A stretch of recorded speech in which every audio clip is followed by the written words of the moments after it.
etc. I think about there's someone talking outside, and I guess they are mad. There's something about stairs. Anyway. Okay, ladies and gentlemen, kids, animals, anyone, even the cleaning thing that is behind here, Belchior also. Hi Belchior. He's a Brazilian singer, by the way. He passed away. Anyways, let's do this. Today I'm going to present you a really small part of stereotypes. Yay! Stereotypes related to borderline mostly, but of course they can apply to many other mental disorders. So yeah, but it's going to be it's not going to be humongous. It's going to be okay, humongous, you know. In the description down here, I'll put the link to the Mayo Clinic borderline personality disorder information. There they have an overview about the disorder, some symptoms. They recommend you to see a doctor if you recognize yourself in some of those. They also talk about treatment, diagnosis, medications. It's a really good link for people who want to start to understand, and also even for you who knows the disorder, but like, you know, sometimes I like to read about it again and again and again, to try to understand it more, and I don't know, deal with it in a better way, because I don't know, I guess if you know something, it may get easier to deal with it. Of course, that's not always the case. Let's go to the stereotypes. I asked some friends of mine to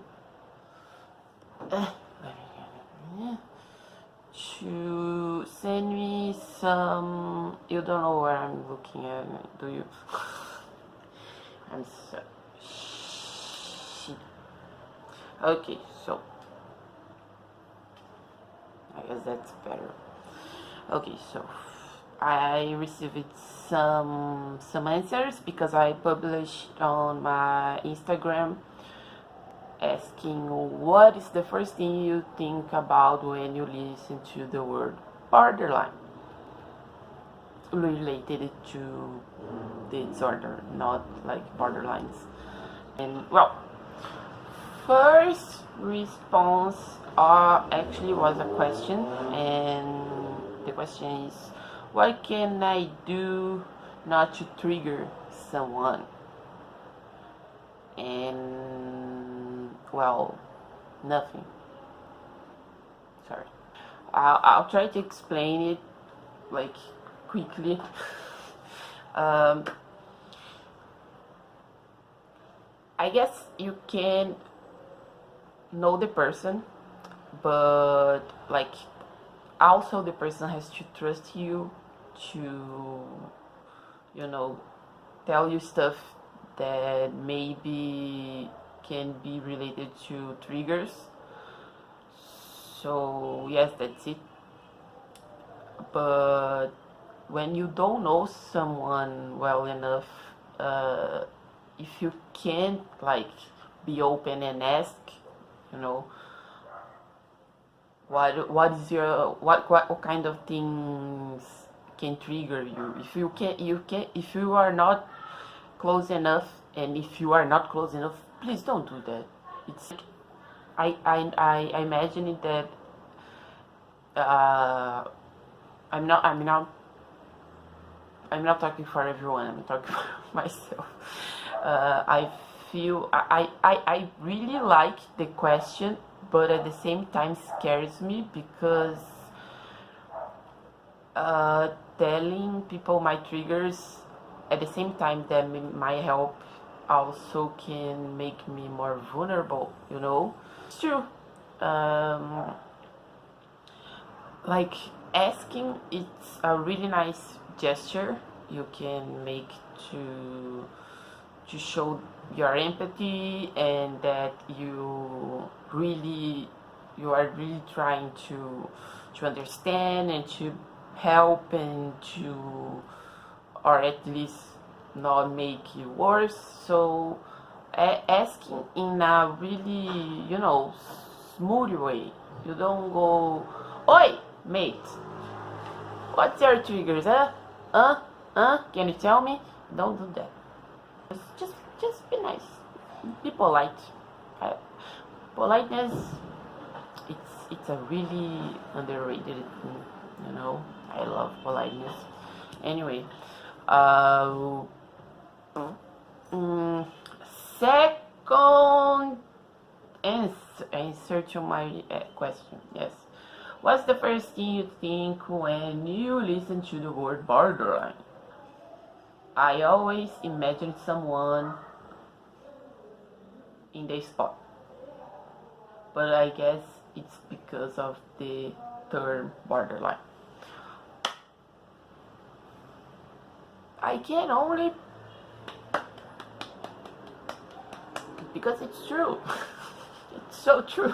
Everyone in life is on the spot, you know. We always feel like, always is a big word, but we all experience the feeling when you feel like everyone is watching you, and that, I don't know, they are expecting you to do something. With borderline, with me, for me, everyone is always waiting for me to freak out, which I actually sometimes happens a lot when I'm not having like great times. Okay, next, stereotype. What's the first thing you think when you listen to the word borderline? Someone who in some point is going to cross their own emotional control. What? Someone who is going to cross their own emotional limit control. Now I could translate it right. Okay, so yes, when we have like a really intense emotion, I don't know if I'm really having that, really feeling that, if it's me or if it's the borderline, because in the one of the symptoms, it's impulsiveness, and it's kind of rushing into relationships, and you know, after one letdown or one small stupid petty thing the person does, makes us go like, ugh, I guess I was wrong, and we just walk away, which is really wrong. Next, stereotype. Isa, why do you keep watching Pewdiepie? Are you kidding me? Are you kidding me? Leave me alone. Let me watch any YouTuber I want. Okay? Please. And I like him. And he's funny. And he talks about a bunch of stuff that when I am anxious or stressed, I just go to his videos and I just laugh, or I think about other stuff, sometimes important stuff, like all this new European law, copyright law, the 13th article, like, you know, it's I'm sorry. I'm sorry. I know. I'm not sorry.